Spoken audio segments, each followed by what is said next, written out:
Hello guys, എല്ലാവർക്കും നമസ്കാരം. നമ്മുടെ പുതിയ വീഡിയോയിലേക്ക് എല്ലാവർക്കും സ്വാഗതം.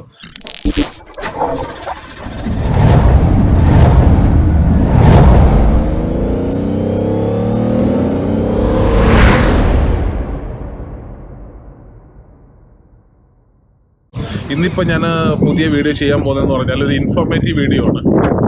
എൻ്റെ അടുത്ത് ഒരുപാട് പേര് ഇങ്ങനെ കുറച്ച് ദിവസമായിട്ട് മെസ്സേജ് അയക്കുന്നുണ്ട്. അവരിപ്പം നമ്മുടെ ഈ August September, July August September ആണ് ആക്ച്വലി നമ്മുടെ ഈ സമ്മർ വെക്കേഷനൊക്കെ കഴിഞ്ഞിട്ട് നമ്മുടെ എംബസിയൊക്കെ സ്റ്റാർട്ട് ആവുന്നത്.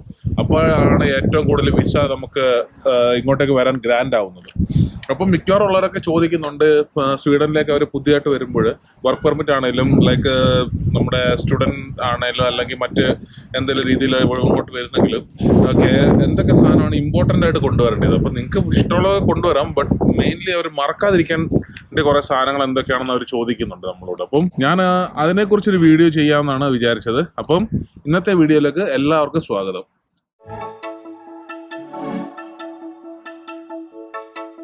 First and most important thing, അതായത് സ്വീഡനിലേക്ക് നിങ്ങൾ വരുമ്പോഴത്തേന് ഏറ്റവും അർജന്റായിട്ടും അല്ലെങ്കിൽ ഏറ്റവും ഇമ്പോർട്ടൻ്റ് ആയിട്ടുള്ളൊരു കാര്യം ഞാൻ പറയാൻ പോകുന്നതെന്ന് പറഞ്ഞാൽ, ഇപ്പം ചിലർ കുട്ടികളെ കൊണ്ടായിരിക്കും വരിക, ചിലർ ഹസ്ബൻഡും വൈഫും കൊണ്ടായിരിക്കും വരിക.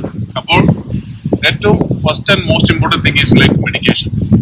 അതിനെക്കുറിച്ച് പറയണമെങ്കിൽ സ്വീഡന്റെ ഹെൽത്ത് കെയറിനെ കുറിച്ച് ഒരു ചെറിയ ഡിസ്ക്രിപ്ഷൻ ഞാൻ തരണം. സ്വീഡന്റെ ഹെൽത്ത് കെയർ എന്ന് പറയുമ്പോഴത്തേന് ടു ടൈപ്പ് ഓഫ് കോസ്റ്റ് ആണ് ആക്ച്വലി നടക്കുന്നത്. ഒന്നെന്ന് പറഞ്ഞാൽ ലോ കോസ്റ്റും, ഒന്ന് പിന്നെ ആക്ച്വൽ കോസ്റ്റും. ലോ കോസ്റ്റ് എന്ന് പറയുമ്പോഴത്തേന് ഇവിടുത്തെ പിന്നോക്കമുള്ളവരെ അവർ ഹെൽപ്പ് ചെയ്യാൻ വേണ്ടിയുള്ള ഒരു പ്രോഗ്രാമാണ് ലോ കോസ്റ്റ്. അപ്പോൾ നിങ്ങൾക്ക് ഒരു ഡോക്ടറെ കാണുമ്പോൾ, ഫോർ എക്സാമ്പിൾ ഞാൻ പറയുവാണെങ്കിൽ, ഒരു ഡോക്ടറെ കാണുമ്പോൾ ആക്ച്വലി എന്താ പറയാ, നിങ്ങൾ ഡോക്ടറെ കാണും. ഫോർ എക്സാമ്പിൾ ഡോക്ടറെ കണ്ടു, എന്നിട്ട് അതിന്റെ കൺസൾട്ടേഷൻ ഫീസ് പിൻ നമ്പർ ഇല്ലാത്തവർക്ക് ഒരു 5000 ക്രോൺ ബില്ല് വരുമ്പോൾ, പിൻ നമ്പർ ഉള്ളവർക്ക് അത് 200 ക്രോൺ 300 ക്രോൺ, അത് ഡിപ്പെൻസ്. ഞാനൊരു അപ്രോക്സിമേറ്റ് കണക്കാണ് പറയുന്നത്, ചിലപ്പോൾ അതിൽ കുറയാം. അതുപോലെ പിൻ നമ്പർ ഉള്ളവർക്കാണെങ്കിൽ കുട്ടികൾക്ക് കൺസൾട്ടേഷൻ ഫ്രീ ആണ്. അങ്ങനെയൊക്കെയാണ് ഇതിന്റെ ഡിഫറൻസ്. അപ്പൊ പിൻ നമ്പർ കിട്ടുന്നിടം വരെ നിങ്ങൾക്കൊരു ഒരു ചാലഞ്ചിങ് പീരീഡ് എന്ന് വേണമെങ്കിൽ പറയാം. ഇപ്പം നിങ്ങൾ പുതിയതായിട്ട് ഇവിടെ വരുമ്പോഴത്തേന് ഇവിടുത്തെ വെതറും കാര്യങ്ങളൊക്കെ ആയിട്ട് അഡ്ജസ്റ്റ് ആവണമെന്നില്ല. അപ്പോഴത്തേന് കുട്ടികൾക്കൊക്കെ ആണെങ്കിലും നിങ്ങൾക്കാണെങ്കിലും എന്തെങ്കിലും പനിയും കാര്യങ്ങളൊക്കെ പിടിച്ചു കഴിഞ്ഞാൽ നിങ്ങളുടെ നാട്ടിൽ നിന്ന് അർജന്റ് വേണ്ടുന്ന മെഡിസിൻസും കാര്യങ്ങളൊക്കെ കൊണ്ടുവരിക. പിന്നെ മെഡിസിൻസ് ഞാൻ ഉദ്ദേശിക്കുന്നതെന്ന് പറഞ്ഞാൽ പാരസെറ്റമോള്, പിന്നെ സ്ഥിരമായിട്ട് ആന്റിബയോട്ടിക് എടുക്കുന്നവരാണെങ്കിൽ അത് കൊണ്ടുവരിക. കാരണം ആന്റിബയോട്ടിക് എന്നൊക്കെ പറയുമ്പോഴത്തേന് ഇവിടെ ഒരിക്കലും കിട്ടില്ല. ഇപ്പൊ നിങ്ങൾ പിൻ നമ്പർ ഉള്ളവരാണെങ്കിൽ തന്നെയും ഇവിടെ മെഡിസിന് എന്തെങ്കിലും അസുഖമായിട്ട് ഹോസ്പിറ്റലിൽ പോകുമ്പോൾ അവർ ഒരിക്കലും ആന്റിബയോട്ടിക് യൂസേജ് എൻകറേജ് ചെയ്യാറില്ല. അപ്പൊ അത് നമുക്കിപ്പം സ്ഥിരമായിട്ട് നമ്മുടെ നാട്ടിൽ നിന്നൊക്കെ ആന്റിബയോട്ടിക് യൂസ് ചെയ്യുന്നവരാണെങ്കിൽ നമുക്കൊരു കുറച്ച് നാൾ അത് ഭയങ്കര ഒരു പാടുള്ള ഒരു സംഭവമാണ്. അപ്പൊ ആന്റിബയോട്ടിക്സ് കൊണ്ടുവരും. പിന്നെ ഇവിടെ കിട്ടുന്ന കഫ് സിറപ്പും കാര്യങ്ങളും മെഡിസിൻസ് എല്ലാം ആണെങ്കിലും മൈൽഡ് ആണ്. അപ്പൊ നമ്മൾ നാട്ടിൽ നല്ല പവർഫുൾ ആയിട്ടുള്ള മെഡിസിൻസ് ഒക്കെ യൂസ് ചെയ്തിട്ട് ഇവിടെ വരുമ്പോൾ മൈൽഡ് ആയിട്ടുള്ള കഴിക്കുമ്പോൾ നമ്മുടെ ബോഡിക്ക് അത് ഒരിക്കലും അഫക്റ്റ് ആവത്തില്ല. അപ്പോഴത്തേക്കും നാട്ടിൽ നിന്ന് കുറച്ച് മെഡിസിൻസ്, പിന്നെ ഞാൻ പറഞ്ഞ സ്ഥിരമായിട്ട് യൂസ് ചെയ്യുന്ന മെഡിസിൻസ് ലൈഫ് സ്റ്റൈൽ മെഡിസിൻസ്. ഇപ്പോൾ ഡയബറ്റീസ് ഉള്ളവരുണ്ടാവും, ചിലപ്പോൾ എന്തെങ്കിലും ലൈഫ് സ്റ്റൈൽ അസുഖങ്ങളുള്ളവരുണ്ടാവും. അവരൊക്കെയും ഒരു അറ്റ്ലീസ്റ്റ് ഒരു 1 month 2 month മെഡിസിൻ കൊണ്ടുവരാൻ ഞാൻ സജസ്റ്റ് ചെയ്യും. കാരണം ചിലർക്ക് പിൻ നമ്പർ കിട്ടാൻ കുറച്ച് വൈകും. പിന്നെ വേറൊരു കാര്യം എന്ന് പറഞ്ഞാൽ ഒപ്റ്റിക്സ്, ഡെന്റലൊക്കെ ഉള്ള ആൾക്കാരാണെങ്കിൽ ഡെന്റൽ പ്രൊസീജിയറൊക്കെ ചെയ്തിട്ട് വരും. ഇവിടെ ഡെന്റൽ ഭയങ്കര എക്സ്പെൻസീവ് ആണ്. പിൻ നമ്പർ കിട്ടിക്കഴിഞ്ഞാൽ കുട്ടികൾക്ക് ഫ്രീ ആണ്. പിന്നെ ഒപ്റ്റിക്സ് ആണെങ്കിലും ഒരു എക്സ്ട്രാ പെയർ കൊണ്ടുവരാൻ ഞാൻ സജസ്റ്റ് ചെയ്യും. കാരണം ഇവിടെ കണ്ണാടിക്കും ഭയങ്കര വിലയാണ്. അപ്പോൾ അതാണ് first and most important thing. പിന്നെ ഞാൻ പറയാൻ വിട്ടുപോയൊരു കാര്യം എന്ന് പറഞ്ഞാൽ, കുട്ടികളുമായിട്ട് വരുന്നവര് കുഞ്ഞുങ്ങൾക്ക് നെബുലൈസർ, പിന്നെ ആവി പിടിക്കുന്ന സാധനം, അതായത് സ്റ്റീമർ, ഇത് രണ്ടും കൊണ്ടുവരാൻ ശ്രദ്ധിക്കുക. കാരണം ഇത് രണ്ടും ഇവിടെ കിട്ടത്തില്ല. കിട്ടിയാൽ തന്നെ പ്രിസ്ക്രിപ്ഷനോടെ അങ്ങനെയൊക്കെ ആവും. പ്രിസ്ക്രിപ്ഷനോടെ അതൊക്കെ വാങ്ങണമെങ്കിലൊക്കെ ഭയങ്കര പാടാണ്. ഇവിടുത്തെ മെഡിക്കൽ സ്റ്റോർ, നാട്ടിലെ മെഡിക്കൽ സ്റ്റോർ പോലെ ചെന്ന് ഓവർ ദ കൗണ്ടർ ഒന്നും അവരൊന്നും തരികയല്ല. വളരെ മൈൽഡ് ആയിട്ടുള്ള മെഡിസിൻസും കോസ്മെറ്റിക്സും ഒക്കെയാണ് ഇവിടുത്തെ മെഡിക്കൽ സ്റ്റോറിൽ ഓവർ ദ കൗണ്ടർ തരിക. അപ്പോൾ first and most important thing, നിങ്ങൾ ഈ മെഡിസിൻ യൂസ് ചെയ്താണെങ്കിൽ ആ മെഡിസിൻസ് എല്ലാം കൊണ്ടുവരാൻ ശ്രമിക്കുക.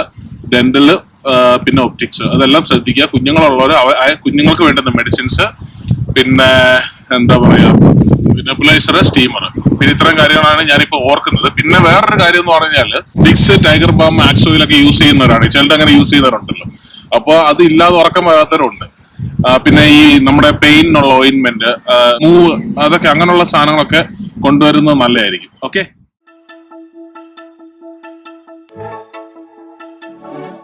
അപ്പോൾ ഫ്രണ്ട്സ്, അടുത്തതായിട്ട് ഞാൻ പറയാൻ പോകുന്നതെന്ന് പറഞ്ഞാല് നമ്മുടെ ഏറ്റവും ഇമ്പോർട്ടന്റ് ആയിട്ടുള്ള കാര്യം എന്ന് പറഞ്ഞാൽ നമ്മുടെ ലാപ്ടോപ്പിന്റെ ആണെങ്കിലും മൊബൈലിന്റെ ആണെങ്കിലും അഡാപ്റ്റർ ഇവിടെ വർക്ക് ചെയ്യത്തില്ല. അപ്പൊ ഇവിടെ എന്ന് പറഞ്ഞാല് ഇവിടുത്തെ പ്ലഗ് എന്ന് പറഞ്ഞാൽ ഞാനത് ഈ പിക്ചറിൽ കാണിക്കുന്ന പോലെയാണ് ഇവിടുത്തെ പ്ലഗ് ആക്ച്വലി. അപ്പൊ നമ്മുടെ നാട്ടിലെ പ്ലഗ് ഒന്നും 3-പിൻ അഡാപ്റ്റർ ഒന്നും അതിൽ കയറുകയല്ല. അപ്പോൾ നമ്മൾ ഇമ്പോർട്ടന്റ് ആയിട്ടും ഇതുപോലെ ഒരു ചാർജർ, ട്രാവൽ അഡാപ്റ്റർ നമ്മുടെ ചാർജേഴ്സിനും ലാപ്ടോപ്പിനും നമ്മൾ നാട്ടിൽ നിന്ന് കൊണ്ടുവന്ന എന്ത് എക്യുപ്മെന്റ്സ് യൂസ് ചെയ്യാനും അല്ലെങ്കിൽ ഗാഡ്ജറ്റ്സ് യൂസ് ചെയ്യാനും ഈ ട്രാവൽ അഡാപ്റ്റർ കൊണ്ടുവരണം. അപ്പൊ ഞാൻ ഈ ട്രാവൽ അഡാപ്റ്ററിന്റെ പിക്ചർ ഈ പടത്തിൽ കാണിക്കുന്നുണ്ട്. പ്ലസ് നിങ്ങൾക്ക് വേണ്ടുന്ന ലൈക്ക് അത് ഒന്ന് മാത്രമല്ല, ചിലപ്പോൾ നമ്മളിപ്പോ ഹസ്ബൻഡ് വൈഫായിട്ട് വരുന്നവര് ഒരെണ്ണം മാത്രം കൊണ്ടുവന്ന ബുദ്ധിമുട്ടായി. ചിലപ്പോൾ കിച്ചൺ എക്യുപ്മെന്റ്സിനാണെങ്കിലും മൊബൈലിനാണെങ്കിലും ഇതെല്ലാം ഒരു 1-2 സെറ്റ് കൊണ്ടുവരാൻ ശ്രമിക്കുക. ഓക്കെ. പിന്നെ അടുത്തതായിട്ട് എനിക്ക് പറയാനുള്ളതെന്ന് പറഞ്ഞാൽ നമ്മുടെ കുറെ ഇവിടെ പ്രിന്റിങ്ങും കാര്യങ്ങളൊക്കെ ഭയങ്കര എക്സ്പെൻസീവാണ്. അപ്പോൾ നിങ്ങൾക്ക് അത്യാവശ്യം വേണ്ടുന്ന ഡോക്യുമെന്റ്സ് കാര്യങ്ങൾ, ഇപ്പോൾ CV ആണെങ്കിൽ നിങ്ങൾക്ക് ഇപ്പോൾ ഇവിടെ വന്നിട്ട് നമ്പറൊക്കെ എടുത്തിട്ടല്ലേ ചെയ്യാൻ പറ്റത്തുള്ളൂ. പക്ഷേ അല്ലാതെ നിങ്ങൾക്ക് എന്തെങ്കിലും ഡോക്യുമെന്റ്സ്, ഇപ്പോൾ നിങ്ങളുടെ കോപ്പീസ്, പാസ്പോർട്ട് കോപ്പി കാര്യങ്ങൾ, അങ്ങനെയുള്ള എല്ലാം ലൈക്ക് നിങ്ങൾക്ക് എന്തെല്ലാം ഒരു പ്രിന്റ് വേണമെന്ന് തോന്നുന്നു അതൊക്കെ അവിടുന്ന് പ്രിന്റ് എടുത്തോണ്ട് വരിക നാട്ടിൽ നിന്ന്. കാരണം ഇവിടെ നിന്ന് പറഞ്ഞാൽ പ്രിന്റ് എന്ന് പറഞ്ഞാൽ വളരെ എക്സ്പെൻസീവ് ആണ്. പിന്നെ നാട്ടിലെ കൂട്ട് മുക്കിന് ഫോട്ടോസ്റ്റാറ്റ് കടകളോ കാര്യങ്ങളോ ഒന്നും ഇല്ല. അപ്പം നിങ്ങൾക്ക് അത്യാവശ്യം വേണ്ടുന്ന പ്രിന്റും കാര്യങ്ങളും ഒക്കെ നാട്ടിൽ നിന്ന് എടുത്തുകൊണ്ട് വരാൻ ശ്രമിക്കുക. ഓക്കെ. അടുത്തതായിട്ട് ഞാൻ പറയാൻ പോകുന്നതെന്ന് പറഞ്ഞാൽ നമ്മുടെ ഇപ്പം അടുക്കളയിൽ യൂസ് ചെയ്യുന്ന യൂട്ടൻസിൽസിന്റെ കാര്യമാണ്. ഇവിടെ നമുക്ക് അത്യാവശ്യം കൊണ്ടുവരേണ്ട ഒരു കാര്യം എന്ന് പറഞ്ഞാൽ കുക്കറും പിന്നെ മിക്സിയും, ഇത് രണ്ടും കൊണ്ടുവരണം. ഇവിടെ കിട്ടും സാധനം, പക്ഷെ ഇവിടെ കിട്ടുന്ന അത്ര ക്വാളിറ്റി ഉള്ള സാധനമല്ല. അപ്പം അത് എന്താ പറയാ, തന്നെയല്ല നമ്മുടെ നാട്ടില് നമ്മൾ നല്ലൊരു ക്വാളിറ്റി ഉള്ള സാധനം മേടിക്കുന്നതിനേക്കാളും വിലയാവും ഇവിടെ നമ്മളൊരു ക്വാളിറ്റി ഇല്ലാത്ത സാധനം മേടിക്കുന്നത്. പിന്നെ അതുപോലെ മിക്സിയും അത്യാവശ്യം നല്ല ബ്രാൻഡഡ് നമുക്ക് ഇവിടുന്ന് കിട്ടുന്നതിൻ്റെ, ലോക്കൽ കിട്ടുന്നതിൻ്റെ നല്ല പൈസയ്ക്ക് നല്ല ക്വാളിറ്റി സാധനം കൊണ്ടുവരാൻ ശ്രമിക്കുക മിക്സിയും. പിന്നെ ഈ യൂട്ടൻസിൽസ് ഒക്കെ എന്ന് പറഞ്ഞാൽ സ്റ്റീലിൻ്റെ കൊണ്ടുവരാൻ ശ്രമിക്കുക. കാരണം ഇവിടെ എല്ലായിടത്തും കുക്ക് ടോപ്പ് ഒന്നെങ്കിൽ ഇൻഡക്ഷൻ ബേസ്ഡ് ആയിരിക്കും, അല്ലെങ്കിൽ ഗ്ലാസ് ടോപ്പ് ആയിരിക്കും. അപ്പം നമ്മുടെ നാട്ടിലെ നോർമൽ കോപ്പറിൻ്റെയോ അല്ലെങ്കിൽ അലൂമിനിയത്തിൻ്റെ ഒക്കെ കൊണ്ടുവന്നു കഴിഞ്ഞാൽ അതിവിടെ വർക്ക് ചെയ്യണമെന്നില്ല. അപ്പം അത് ഇൻഡക്ഷൻ ബേസ്ഡ് ആയിട്ടുള്ള കുക്കിംഗ് വേഴ്സ് എല്ലാം കൊണ്ടുവരിക. ലൈക്ക് പാൻസ് ആണെങ്കിലും, പിന്നെ പാൻസ് അല്ലാത്ത മറ്റുള്ള ഇതൊക്കെ എന്ന് പറഞ്ഞാൽ സ്റ്റീലിൻ്റെ സാധനങ്ങൾ കൊണ്ടുവരിക കുക്കിങ്ങിനുള്ള. പിന്നെ കുക്കിങ്ങിനുള്ള നിങ്ങൾക്ക് വേണ്ടുന്ന ലൈക്ക് യൂട്ടൻസിൽസ് ഒക്കെ അത്യാവശ്യം വേണ്ടുന്ന എല്ലാം എടുക്കുക. പിന്നെ ഞാൻ പറഞ്ഞിട്ട് ഒരുപാട് വലിച്ചുവാരി കൊണ്ടുവരേണ്ട ആവശ്യമൊന്നുമില്ല. ഇവിടെ ഈ നമുക്ക് ഇഷ്ടംപോലെ സെക്കൻഡ് ഹാൻഡ് ഷോപ്സ് ഉണ്ട്. അപ്പോൾ അവിടുന്ന് ആണെങ്കിൽ നമുക്ക് ഇപ്പം അത്യാവശ്യം നിങ്ങൾക്ക് സ്റ്റാർട്ട് ചെയ്യാനുള്ള കാര്യങ്ങളൊക്കെ കൊണ്ടുവരിക. പിന്നെ കുക്കറും ഇത് മസ്റ്റായിട്ട് കൊണ്ടുവരിക. കാരണം അതിന് പിന്നെ നമ്മൾ മെനക്കെട്ട് ഇറങ്ങേണ്ടി വരും. നല്ലത് മേടിക്കുക ഇവിടെ കിട്ടും, പക്ഷേ നല്ലത് മേടിക്കാൻ ഇറങ്ങേണ്ടി വരും. പിന്നെ നൈഫ് വളരെ ഇമ്പോർട്ടൻ്റ് ആണ്. കാരണം ഇവിടെ കിട്ടുമെങ്കിലും വളരെ വിലയാണ് നല്ല നൈഫ് സെറ്റിന്. അപ്പം നല്ലൊരു നൈഫ് സെറ്റ് കൊണ്ടുവരാൻ ശ്രമിക്കുക. പിന്നെ എന്ന് പറഞ്ഞാൽ അത്യാവശ്യം വേണ്ടുന്ന കാര്യങ്ങളൊക്കെ എടുക്കുക. പിന്നെ കുക്കർ എന്ന് പറഞ്ഞാൽ സ്റ്റീലിൻ്റെ കുക്കർ കൊണ്ടുവരണം കേട്ടോ. സ്റ്റീലിൻ്റെ ഇൻഡക്ഷൻ ബേസ് ഉള്ള അലൂമിനിയത്തിൻ്റെ കുക്കർ കിട്ടും, പക്ഷെ അതും അത്ര പോരാ. അപ്പം കുക്കർ സ്റ്റീലിൻ്റെ, അപ്പം ഞങ്ങൾ വന്നപ്പോൾ സ്റ്റീലിൻ്റെ നല്ല പ്രസ്റ്റീജിൻ്റെ സ്റ്റീലിൻ്റെ നല്ല വലിയ കുക്കറാണ് കൊണ്ടുവന്നത്. അപ്പം നമുക്ക് അത്യാവശ്യം വേണ്ടുന്നതൊക്കെ.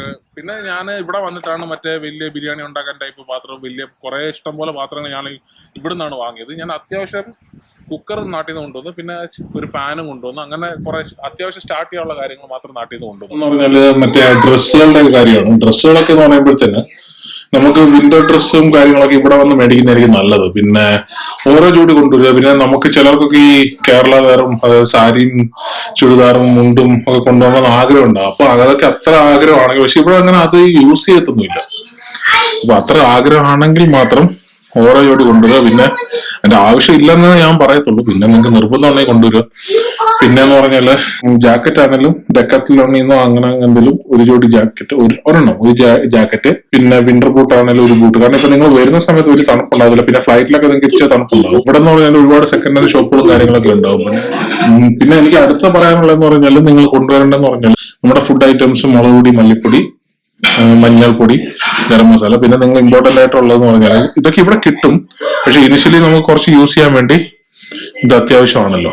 പിന്നെന്ന് പറഞ്ഞാല് നമുക്ക് ഇവിടെ കിട്ടാത്ത ഒരു സാധനമൊന്നും മറ്റേ ഉലുവ, കായം ഇങ്ങനെയുള്ള സാധനമൊന്നും ഇവിടെ കിട്ടത്തില്ല. അപ്പൊ അതെന്തായാലും കൊണ്ടുവരിക. കാരണം ഞാനിവിടെ പല കടയിലും കയറി ഇറങ്ങി. ഗോതമ്പർഗിലൊക്കെ കിട്ടുമായിരിക്കും, പക്ഷെ ഞാൻ ഹാംസ്റ്ററിലെ കാര്യമാണ് പറയുന്നത്. ഉലുവയും കായും ഒക്കെ നമുക്ക് കിട്ടാൻ ചില പാടാണ്. അപ്പൊ വരുമ്പം ഒരു കുറച്ച് നാൾ നിൽക്കാനുള്ള എല്ലാം കൊണ്ടുവരിക. അല്ലെങ്കിൽ മുളക് പൊടി, മഞ്ഞൾപ്പൊടി, മല്ലിപ്പൊടി, ഗരം മസാല, ഉലുവ, കായം, സാമ്പാർ പൊടി, ചിക്കൻ മസാല, ഞങ്ങൾ അങ്ങനെ കൊണ്ടുവന്നത് എല്ലാം ഇവിടെ കിട്ടും. പക്ഷെ ഞാൻ പറഞ്ഞില്ലേ, നിങ്ങൾക്ക് ഇനിഷ്യലി വാങ്ങാൻ നല്ല റേറ്റ് ആയി. പിന്നെ ആട്ടയാണല്ലോ, ആട്ടയ്ക്കൊക്കെ എന്ന് പറയാൻ നമ്മുടെ നാട്ടിൽ കിട്ടുന്നതിന്റെ ഡബിൾ വിലയാണ്.